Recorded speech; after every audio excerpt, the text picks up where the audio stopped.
I can hear. Hi, everyone. Welcome. We are so excited to have you. My name is Kelly Chapman. I am the Senior Program Coordinator at the Southeast Mental Health Technology Transfer Center School Mental Health Initiative. Welcome to today's session on supporting the executive function of autistic students in the classroom. This is part one of a two-part series, so we would love to see you back here in 2 weeks at the same time on November 16th for part two. We encourage you to introduce yourself in the chat. I see some of you are already doing that. Tell us your name, your role, where you're joining us from. And if you have any audio or technical issues during the presentation, please let us know in the chat and someone from our team will assist you. Also, if there are any resources that you would like to share during the course of our session, we invite you to put those in the chat as well. We do want you to know that during the course of our presentation, we will be sharing a brief survey. There will be a link in the chat later on. This survey is required by our funder. It's very brief. It allows us to continue our work. And it does have 2 parts, so we ask that you complete both parts. And I want to highlight that after completion of both parts, you will have access to a certificate of attendance for today's session. All right, before we get into the session, we have a quick disclaimer. The views, opinions, and content expressed in the presentation today do not necessarily reflect the views, opinions, or policies of the Center for Mental Health Services, the Substance Abuse and Mental Health Services Administration, or the U.S. Department of Health and Human Services. Today's session is brought to you by the Southeast Mental Health Technology Transfer Center School Mental Health Initiative. We are located in Atlanta, Georgia, Emory University, Rollins School of Public Health, and we are proud to serve the 8 states in our region, which you can see pictured here. This is HHS Region 4. Our center includes faculty and staff with expertise in public health programs, finance, policy, and health systems. And these expertise really allow us to have a unique lens through which we can address mental health priorities in our region. The goal of our center is to accelerate the adoption of evidence-based mental health practices and programs by providing training and technical assistance to Region 4. And now I'm very happy to introduce our presenter for today, Dr. Catherine Picard. Dr. Picard is an assistant professor at the Emory University School of Medicine and at the Marcus Autism Center. She received her doctorate in clinical psychology from Michigan State University and completed a 2-year postdoctoral fellowship at JFK Partners at University of Colorado School of Medicine. Her primary research interest is in the translation of evidence-based treatments into community systems that are naturally positioned to serve autistic children and children with other disabilities. Clinically, Dr. Picard is a licensed psychologist with a strong background in supporting autistic individuals across the lifespan. And she holds specific expertise in parent-mediated intervention for young children and cognitive behavioral therapy for autistic youth who have co-occurring anxiety. And now I'm going to turn it over to Dr. Picard. Thank you so much, Kelly. It's really awesome to be here this afternoon and just to have y'all join. And so today is meant to be in office hours, and we're going to talk a little bit about what that means and how it's structured. But before we begin, I just want to give a note on our choice of language in the presentation. And if you've attended any of our webinars over the last year, you've probably seen this slide before. But within our products and webinars on autism, we use identity-first language. And we've made that decision for a number of different reasons. First, in response to the neurodiversity movement, we've made it based on the preference of many autistic adults, and then really in order to avoid the use of ableist language. However, we recognize that this is not the preference of every individual and family, and that many people continue to use person-first language. Before we get started, I also think it's important to mention that over the past 2 years now, our team has been working on building up a number of resources related to the mental health of autistic students.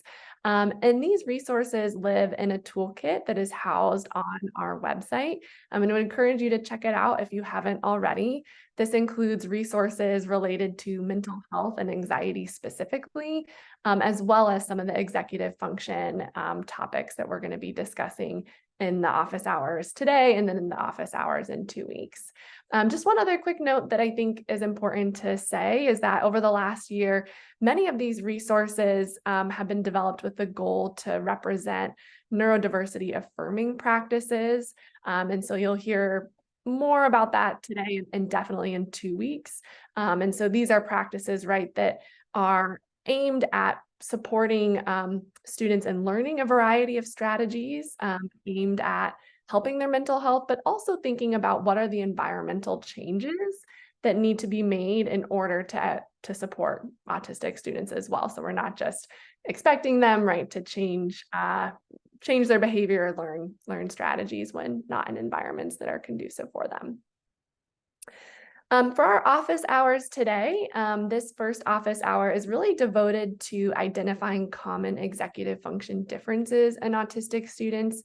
This webinar, or I should say this office hours, is a follow-up to a webinar that was given in February of this year that really dove into the nitty-gritty of what is executive function for our autistic kids.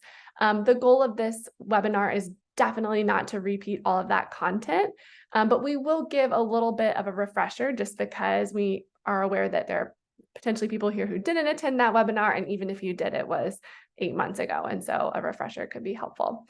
So by the end of this office hours, our objectives are that you will be able to define executive functioning and its importance for autistic youth, know executive function differences that are common in autistic students, and then identify some executive functioning differences within one case example. And so we'll talk a little bit more about how that case example is going to be structured as we get closer to it.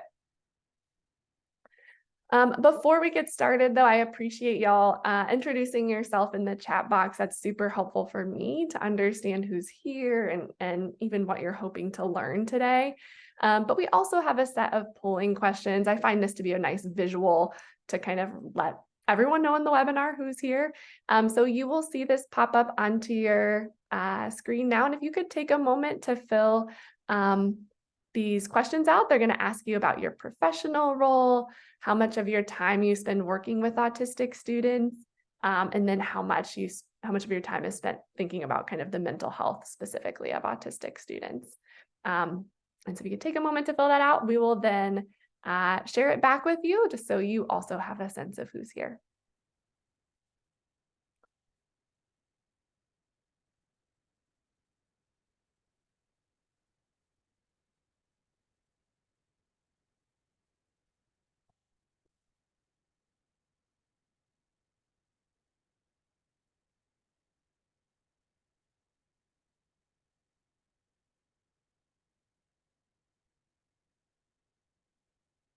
Awesome. I see most people have at this point. If you just take maybe like 5 more seconds, and then I will share this back.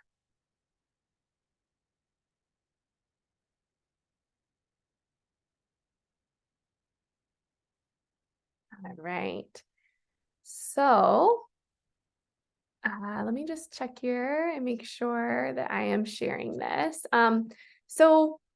What is exciting to see here, right, is that we have a good good representation across multiple disciplines. I'm not surprised to see who is here, right? We have counselors, we have a good number of social workers and psychologists, special education teachers and BCBAs. It's exciting to see too that most of you, the vast majority of people who responded to the poll, are spending at least about half of their time or maybe a little bit more with autistic students.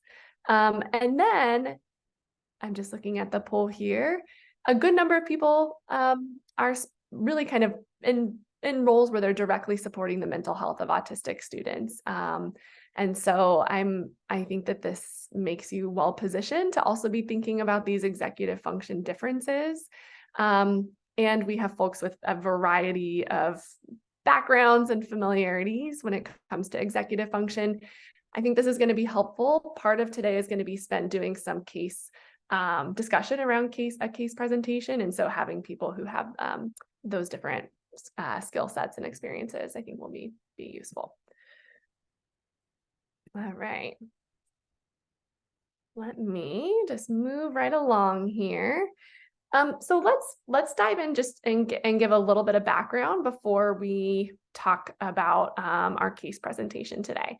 So the reason that we are presenting, well, I should say the reason we have a whole toolkit developed to mental health and autistic students is because we know that the prevalence of mental health challenges in autistic individuals is much higher than what we would expect in the general population. And so this slide here depicts, you can see the prevalence of a variety of mental health conditions, both within autism or ASD, and then also in the general population. As mentioned, we previously spent about a year ago some time focused on anxiety. And today we're going to be talking not necessarily about ADHD per se, but about executive function differences, which are quite relevant to ADHD. And so we know, right, that kids with autism are much more likely to have ADHD than students in the general population. And so this certainly kind of is relevant and applies to executive function differences. I think it's important to talk about the history of executive function in autism and just where we're at and kind of where we've come from. And I think this certainly relates to ADHD specifically. So prior to 2013, the way that our, at least psychology field worked is that if a child had a diagnosis of autism, they could not also have a diagnosis of ADHD. But in 2013, the Diagnostic and Statistical Manual, the 5th edition of it, was released. And at that time, those rules changed, right? And so it now was the case that a child with autism could also have a diagnosis of ADHD. And so that change happened about 10 years ago. And as you could imagine, right, changes in this understanding of autism and ADHD also opened the door for more research on overlapping characteristics in autism and ADHD. And so this research really has expanded and also included research on executive functioning, which is one of those main areas of overlap, right? And so I would say that most of the research that we see on executive function and autism has really come within the last decade. And that's exciting. And it also means that this is still an area of research that is new and growing and important to understand. So what is executive functioning, right? I think it's important to start here. And this is our very kind of nuanced traditional definition, and then we're going to spend some time breaking this down and actually talking about what it means. So executive functioning is a set of cognitive control processes. And so these processes allow for self-regulation and self-directed behavior towards a goal. This allows us to break habits, right? Make decisions, evaluate risks, plan for the future, prioritize what we do, and cope with novel situations. Again, these are our higher order cognitive processes that are super important for all sorts of things, and very, very, very important to support. So breaking this down further, this webinar focuses on a handful of specific executive functioning components, right, or domains, if you will, because executive functioning, as that definition suggested, is a large umbrella term that includes a few things. So today we're going to be focusing on these 4 domains and then one other that I'll talk about here in a second. And the first is inhibition. This probably comes as no surprise to many of you here, especially in educational spaces, but inhibition is the ability to resist a temptation in order to follow a rule. Super important in schools. And we'll talk about how this shows up for our autistic kids who have executive functioning differences. In addition to inhibition, we think about cognitive shifting. I often refer to this as flexibility. So this is our ability to shift attention, to kind of change opinions, to break habits, and to do so flexibly, right? To not be so stuck or rigid on certain things. Working memory is the ability to hold information and manipulate it. So if someone were to give you, right, a verbal direction, right, to their house, and, you know, they say, go up Grant Street, turn right, then turn left at the store, you know, it's our ability to kind of hold that information in mind and execute on it. And then finally, planning is the ability to break down a complex task or a complex goal, and maybe not even complex goal, but a goal, into specific steps in order to achieve it. And so we're going to talk about each of these 4 areas and how they can show up in our autistic students. Again, just to kind of give that overview, and I think it's important to say, right, that both autistic kids and kids with ADHD have differences are more likely to have differences in executive functioning when compared to peers without autism and ADHD. However, right, there are also, I think, some important differences to know across students with autism and those with ADHD, right? Their executive functioning profiles are not always the same, right? And I think these differences can really be helpful in understanding autism and ADHD and thinking about school-based services and supports, right? I often hear people say, well, you know, this student or this child, they have trouble with executive functioning. And I think, and that's, you know, that's likely true and also hard to distill, right? Hard to actually know what that means, you know, as a psychologist or an educator, or, you know, in whatever role you are, you want to know more than just what, you know, we want to know more than just that someone has executive functioning differences. So we need to be a little bit more nuanced in what we're talking about. So before we get into the case study, we're just going to break down these 4 executive functioning areas, and I'm going to talk a little bit about how they might show up in a school setting and the extent to which you might be more likely to see these in students with autism or anxiety. And so we'll start with cognitive shifting or flexibility.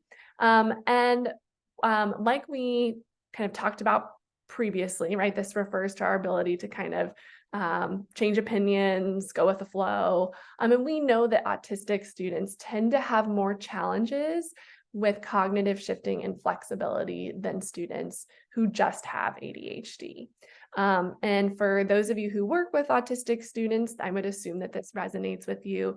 And it shows up in school in lots of different ways. We see students who have difficulty with a change in routine, right? There's a substitute teacher, maybe the kind of order of activities is different, or there's an assembly, and those things, right, are hard, right? It's hard to kind of make those changes. We might see that students are closely monitoring and sticking to the rules and calling other people out when they don't follow the rules. Or getting stuck on a specific opinion or idea and having trouble seeing other perspectives. So really important, and something that I think really to me stands out as something that it's important to be thinking about when we're working with autistic students. The second area that we are going to be talking about is planning. And we know that in this area, autistic students also tend to have greater difficulty than students with ADHD, right? Not all autistic students do. Same with flexibility. Not all autistic students have trouble with flexibility, but on average, we know that these students tend to have greater difficulty with these things and more difficulty than students with ADHD alone. So how do these differences manifest at school? They could manifest, right, as difficulty knowing the steps needed to complete tasks, or maybe taking a while to get started on a task, right? You have an assignment, and it just takes a long time for the student to get rolling, in part because, right, how to get rolling and how to break down that assignment is not easy. or, and kind of related to this, needing kind of extra support, reminders, visuals to kind of be able to complete some of those activities and know those steps. Working memory, I think is important to know that students with ADHD and students with autism, what our research would suggest is that they both have kind of similar types of differences and challenges with working memory. Again, not all, but on average. And working memory differences might show up at school as difficulty remembering information that was recently shared, right? So you give instructions for an assignment or for an activity and needing kind of to be reminded what those are, and just generally having trouble processing, especially verbal instructions well. And then finally, inhibition. And in this area, what our research would suggest is that students with ADHD alone tend to have greater trouble with inhibition than autistic students, again, on average. And this could look a lot of different ways at school. You could probably give many examples that are not listed on this slide, but it might be that it's hard to remain seated. It might mean that students are sharing answers without raising their hand first, or it might mean that they're touching or fidgeting or talking to other students during activities. So again, having trouble kind of inhibiting kind of the natural desire to kind of move or share things. This slide summarizes some of these differences. And so again, when we think of cognitive shifting or flexibility, we know that students who have autism or who are autistic tend to have greater difficulty in this area. When it comes to things like working memory, we see about equal difficulty across autistic and non-autistics, or across autistic students and students with ADHD. And then for planning, that's where we might see on average greater difficulty in autistic students. And then when it comes to inhibition, we tend on average to see greater difficulty in students with ADHD. But again, these are our 4 main executive function components that we're going to dive into today. And why is this relevant? Like, why the heck should we be talking about these things, right?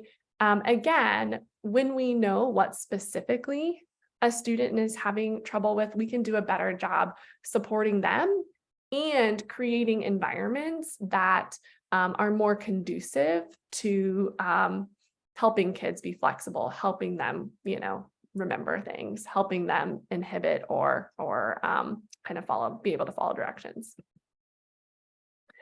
In addition to helping inform the strategies that we're using at school, executive functioning skills are linked to all sorts of developmental outcomes for children who are autistic and for those who don't have autism too. And so we know that executive function matters for things like theory of mind, which is our ability to kind of read and interpret and navigate social situations.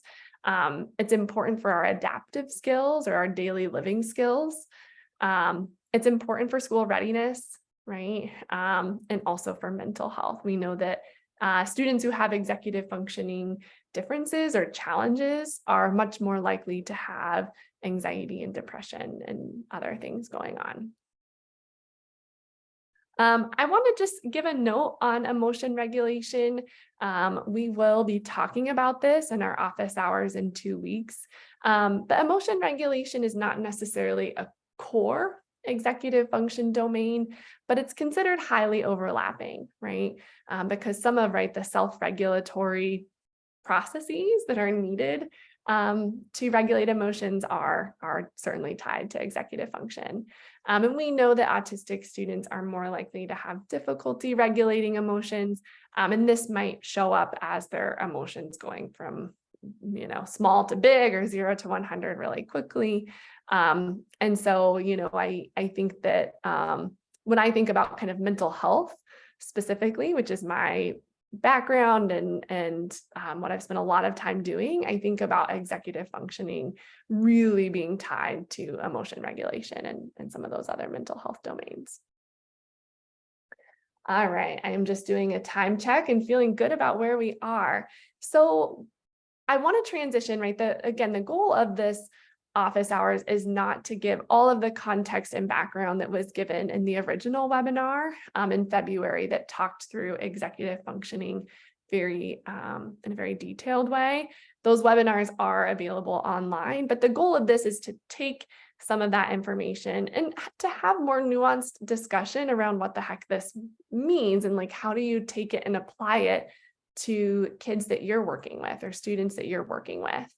And I think that that is a really important thing to be able to do. And it's also complicated, right?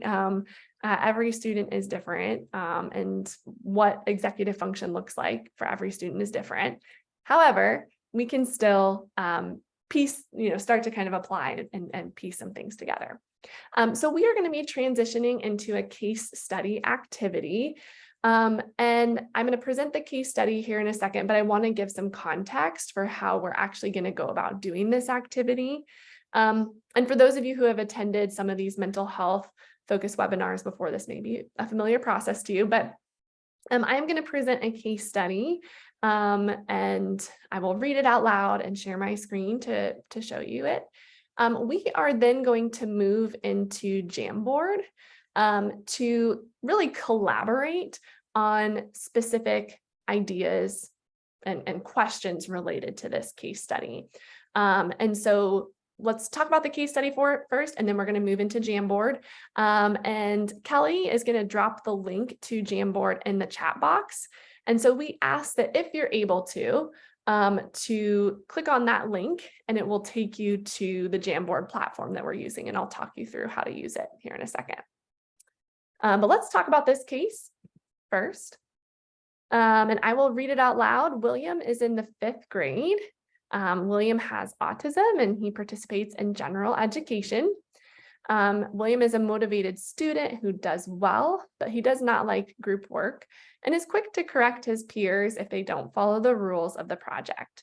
Peers are starting to make fun of him and call him the rules police. William does better during individual work.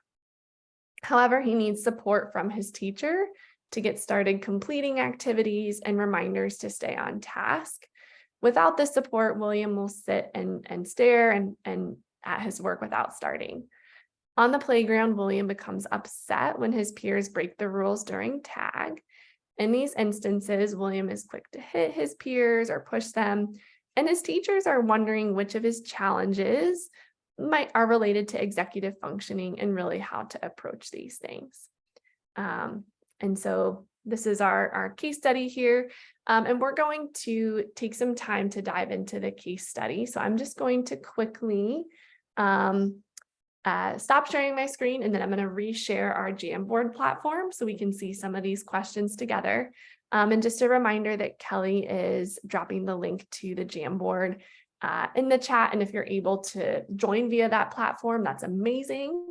If for some reason you're having trouble accessing the Jamboard platform, you are able to respond to the questions that we're talking about in the chat.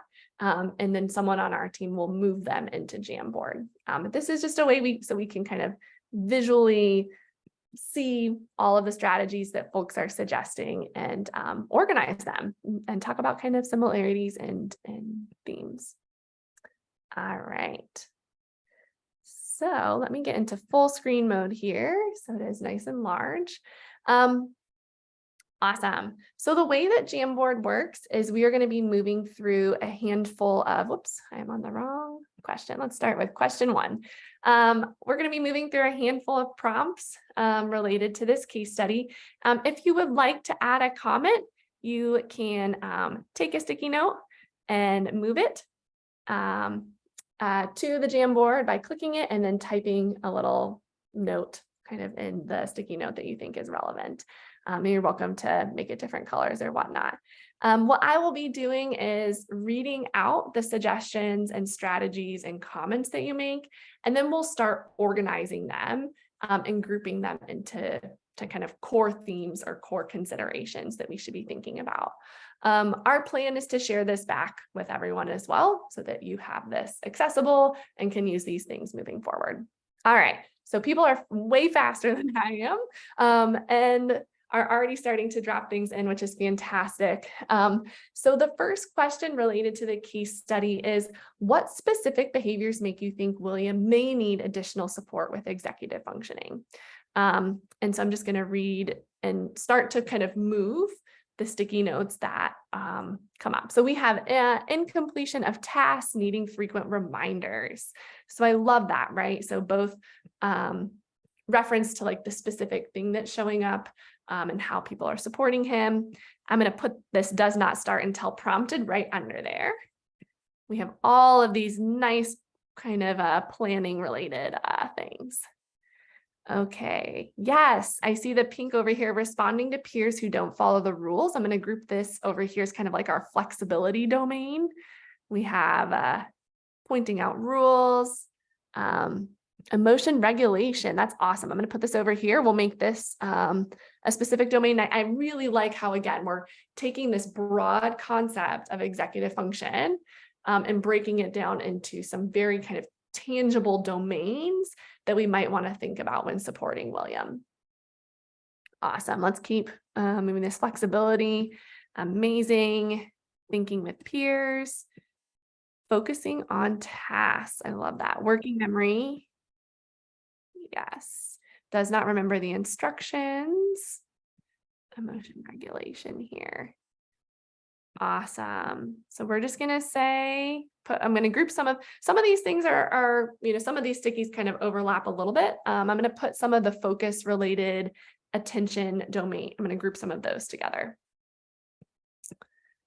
All right. Do a little spacing. Stare at work without starting. Awesome. So again, here we have our, I'm going to again say that these are our planning sticky notes here. So we see that William is having trouble getting started. He needs a lot of support to kind of break down our tasks.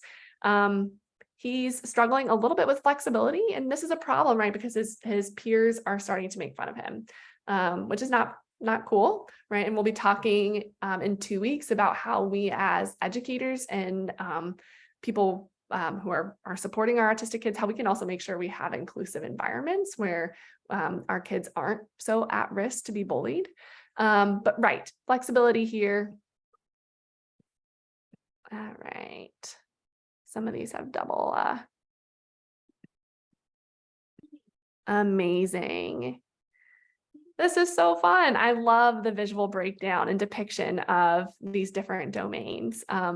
Again, we want to be super clear about what is going on so we can develop a really comprehensive plan to support William that is not just about executive functioning, but that is really individualized to what he needs. All right, let's move on. So again, we've identified some of these specific challenges. And I think it's important to ask this question because I'm sure you hear it a lot. I hear it a lot, right? We'll hear that kids are just being difficult, right? Our kids with executive functioning differences are just hard, right? They're just not following rules, or they're just rigid, right? Or they're just whatever it might be. And so I want to ask you, what makes you think, right, that William is experiencing these executive function differences, and what makes you know, or what makes you suspect that he's not just trying to be difficult?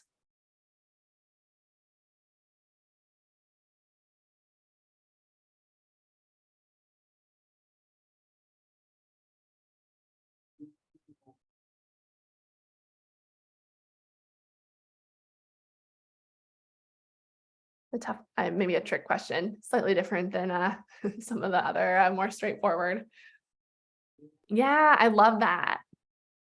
Totally. I'm going to say the fact that, right, he has autism, right? He's autistic, right? And he is himself and not trying to be just challenging, right? We're seeing it across environments, right? This is not specific to like an individual educator or an individual peer, right? It's showing up in multiple contexts. That is true, right? And that probably would help us understand, right, that this is a more pervasive challenge than and not just situational. Anything else make you struggling to get started? Yeah, he's motivated. I love that, right? Like this is a kid who is on the playground with his peers in class, right? Trying to do his best, right? And I think, again, in 2 weeks, we'll be talking about the fact that like oftentimes the world that we live in and the educational spaces that we provide are not set up for our neurodiverse learners, right? And so, we're giving William, the benefit of the doubt. This is a motivated kid. Yes, struggling to get started, right? Yeah, I appreciate this. So I'm going to group this under here, and for the person who added it, I appreciate you getting nuance. It is across environments, but there are different challenges showing up in different places. And that's going to help us understand when we might want to use specific strategies with William. I'm grouping all of our kind of environmental cues together, our getting started cues. Yeah, I'm going to put this here. It's not that easy to change behavior. Okay, well, he is a sticker for rules. So I'm breaking the rules again. Yeah, I know. So thank you for whoever put the blue sticky note in, right? I love this. Like you are alluding to something that I think is really important. This is a kid who likes to follow rules, right? He's a kid who is looking for that predictability and looking for that. So that in and of itself might cue us to know that like, he's not, right? He's not just being difficult. I don't know that I've grouped these particularly well. I have tried to. I think we're talking about, again, a lot of different components here. But I appreciate you kind of highlighting that. I just want to kind of make it clear, right? Like that many times our kids with executive function differences are labeled as being difficult. And, I think it's important for us to take a step back and reflect on the fact that, that's just not fair and not always the case. Okay, we are moving right along. We have a couple of more questions. And this next one is, I think, important because as you would imagine, right, reading the case study, there's not that much information in the case study. And so what other information would you want or need about William to feel confident that they are experiencing executive function differences?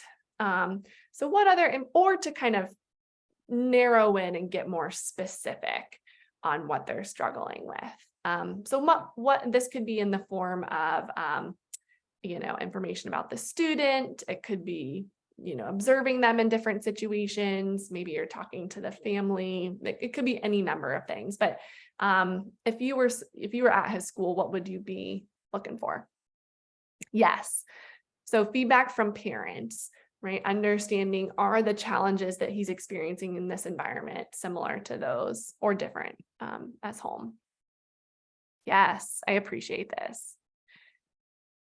More teacher feedback. Yep. Oh my gosh. I feel like all of these are very related. And I think that they are important to know. Schools often, when I think about schools, I think about them as being set up in a way that really kind of like demands and requires executive function. And so it would be interesting to know, are these challenges greater at school than at home, or are they pretty pervasive? Yeah, thank you, whoever wrote this. We should totally chat with William. Like, how's this guy doing, right? What is his perception of his own strengths and where he's struggling? I think that he's in 5th grade, right? He's 10, and he definitely can tell us how he's doing and give us some really useful information. Yeah, I love that. What has worked or not worked in the past to support him? Maybe, right? There have been a number of strategies related to executive function that have been tried out, whether that be, right, visual supports, whether that be support kind of helping William navigate or kind of be more flexible. And we want to know if those have helped. All right. Okay. I love this. So wanting to know if there are any slow antecedents. So really, I think I'm going to interpret this note and share what I am thinking it means. And the person who wrote it can edit it if I miss. But we want to know kind of like whether there are other kind of situations that precede or kind of trigger or cause him to have some of these challenges, right? I think, we've only talked about a handful of settings. We've talked about recess, we've talked about group work, but really wanting to know whether there are other things going on. And then I appreciate this as well. I'm going to group, hold on, we have kind of other input over in this period here. We have, or this group over here, we have whether there are other activities or triggers. And then we want to monitor. I would also be interested to know how these challenges have changed over time, right? Maybe they're actually getting better, right? Or maybe it's getting harder. And we need to know because that will help us with planning. Awesome. We just have 2 more questions. I think that this one is kind of is our we're starting to kind of move slowly towards like, what are we going to do to support William, which I think everyone here probably wants to talk about. But so if you, again, you get all that information and you are moving along in your pathway, if you suspect William needs support with executive functioning, what are your next steps to confirm suspicion? So observation, I think, is super important. Other things that come up.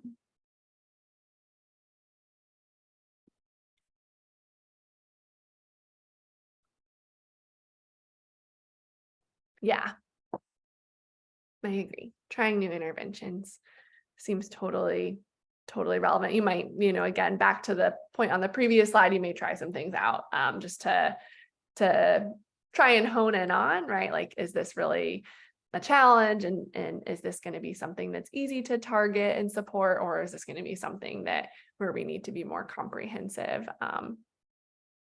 Absolutely. Yeah, we have not talked about this yet, but I would be really interested to know who are his support people at school. We did not get any information about that. Is this a kiddo who, has a support team? And who's on that team and kind of what assessments maybe have they already done with him? And taking his preferences into consideration may feel more comfortable with familiar supports. Yeah, absolutely.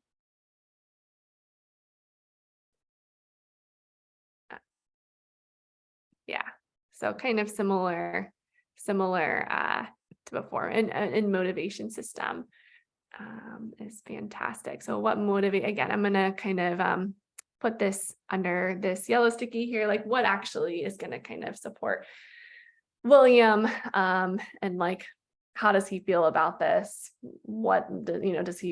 Is he seeing kind of the challenges with peers? Is that something that he is wanting to help navigate with?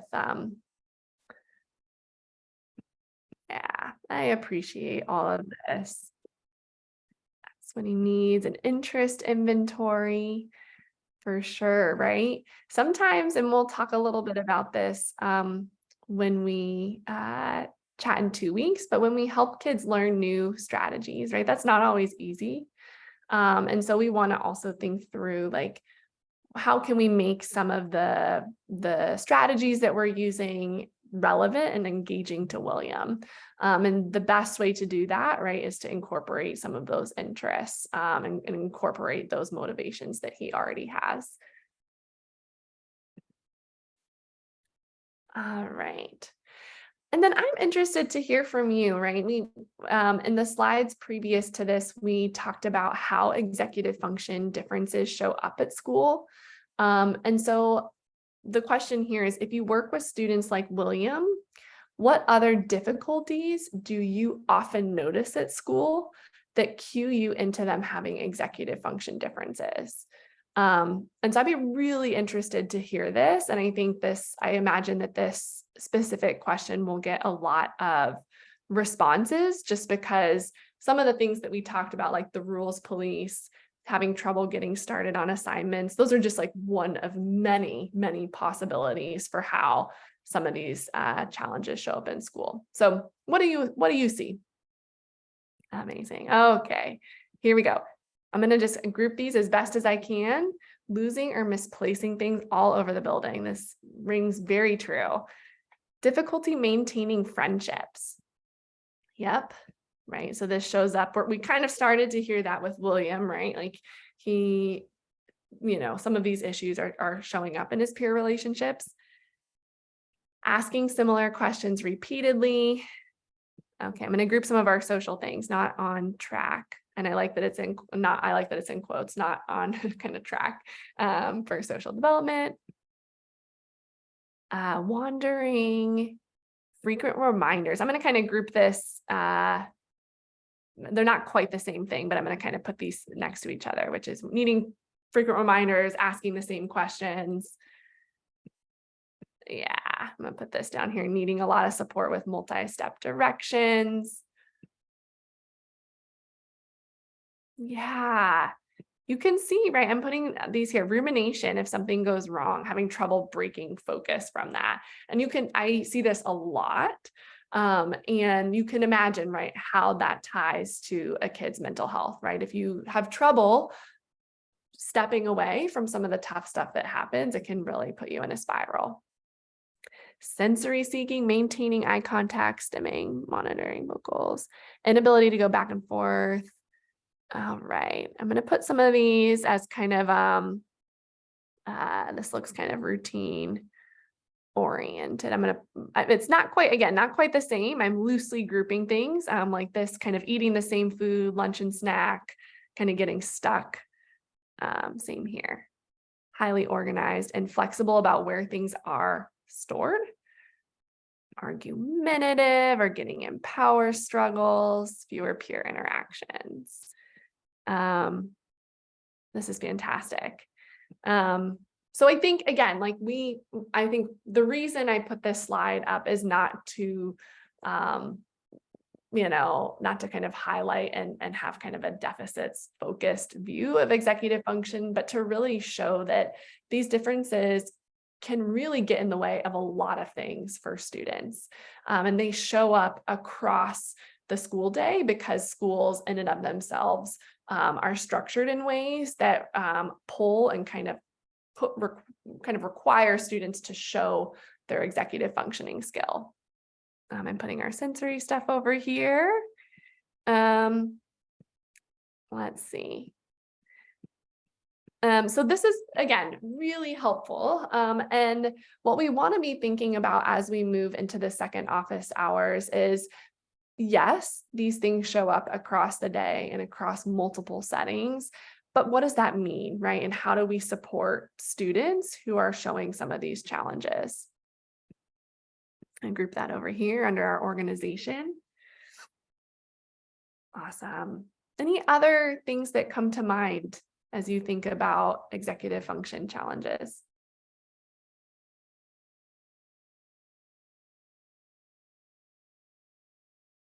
All right. Well, this is wonderful.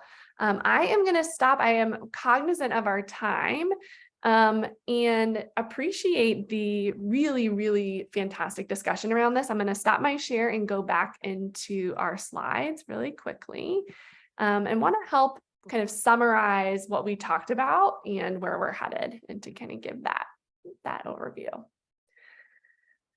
All right. So we talked about with William lots of things. These were some of the questions we answered. We're going to be sharing the Jamboard back with everyone. And the goal of these questions was to help us hone in on how do executive functioning differences show up at school, and to help us really get specific about what we're talking about when we say executive function. And so again, thinking about those core areas, we're thinking about flexibility, we're thinking about working memory, we're thinking about inhibition, we're thinking about planning, and we're thinking about emotion regulation. Now, of course, right, kids who have differences in one area may also have differences in other areas, but we have to get specific because it's going to impact how we support kids. And so I want to wrap up by just giving the preview for where we're heading in the second office hours. And just to give a reminder that if you are interested in diving into executive function, there were 2 webinars that were done in February on this topic. The first on identifying executive function and the second on strategies to support executive function. And we've also put out a handful of infographics that kind of distill some of what we talked about today that are related to executive function. So I'd encourage you to check them out if you haven't already. Whoops, I don't know what just happened here. I might have just accidentally clicked on, there we go. Just let me know if my slides went away. They went away for me, but they're back. Kelly here in a second is going to drop our evaluation links into the chat. So I just want to give that heads up. But in 2 weeks, we will be coming back for a second office hours. And I want to emphasize that, again, today was about identifying executive function. Next, in 2 weeks, we'll be focused on, so like, what do we actually do about that? And that oftentimes that's what folks are most interested in. And so we're going to be talking through what we know as evidence-based approaches and strategies to support the executive function skills in autistic students. And this includes strategies that students themselves can learn, and then also how we ourselves can set up our environments to support executive function differences and neurodiverse learning styles. Again, we'll then move into case studies where we're identifying strategies that could support autistic students with some of these differences. Our plan right now is to have 2 case studies if time permits. I also want to give a plug that there is a Medicaid and school mental health policy webinar series that is coming up next Wednesday. And then there will be a follow-up to that in December. And so if that is of interest, the link to registration is going to be in the slides and in the chat here as well. As Kelly mentioned early on, for folks who attended, there is a link to an evaluation form that is super helpful for us. This is how we get feedback, and we actually look at the feedback as a team and decide how do we continue to put together content that is useful and relevant to y'all. So I would encourage you to fill it out, and you will also be giving, for those who fill it out, will be getting a certificate of attendance. Just to wrap up, related to the feedback survey, we're interested in hearing from you. We, like I mentioned, spent some time very early on focusing our content on anxiety and how that shows up in schools, and have shifted to executive function. But what are some mental health topics that you would like more information on? Is the first question we want to know. And then the second question is, for the topics that you have identified, what type of information is most useful, and some of the options you'll see in the poll are webinars, infographics, etc. And I will share this back here in a sec if you want to just take maybe 10 more seconds to fill out your top priorities.